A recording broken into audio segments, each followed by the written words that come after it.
आजच्या प्रयोगशील शिबिरामध्ये आपल्या सर्वांचे स्वागत आहे। माझे नाव सोनाली सतीश सोनवणे, जिल्हा परिषद प्राथमिक शाळा वडाळे। तर आज आपण एक प्रयोग करणार आहोत। त्या प्रयोगाचं नाव आहे हवेला वजन असते। तर सर्वप्रथम आपण प्रयोगासाठी लागणारे साहित्य बघूया। एक काठी, दोरा, सुई आणि 2 फुगे।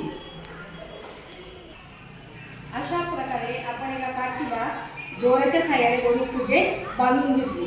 त्या फुग्यामध्ये आपण हवा भरली आहे आणि ते फुगे बांधले। तर आपण तराजू असतो ना त्याप्रमाणे हा तराजूच आहे। तराजूच्या दोन्ही बाजूला 2 फुगे आहेत। तर इथे काय दिसते तुम्हाला, दोन्ही फुगे समान आहेत, समान फुगलेले आहेत। त्याच्यामुळे तराजू कसा आहे, समान आकारावरती आहे। आता आपण काय करूया, यापैकी एका फुग्याला सुईने टोचूया। जर काव्या सुईने टोचते आपल्याला,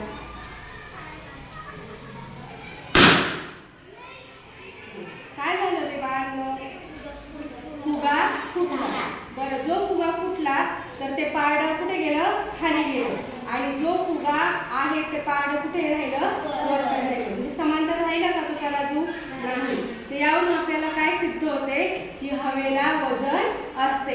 ज्या फुग्यामध्ये हवा होती तो फुटला, त्याच्यामुळे ते पारडं खाली गेलं। आपल्याला हवा आजूबाजूला आपल्या असते, पण ती आपल्याला दिसत नाही, हवा जाणवते, पण हवेला काय असते, वजन असते। हे आपण या प्रयोगावरून सिद्ध केले। धन्यवाद।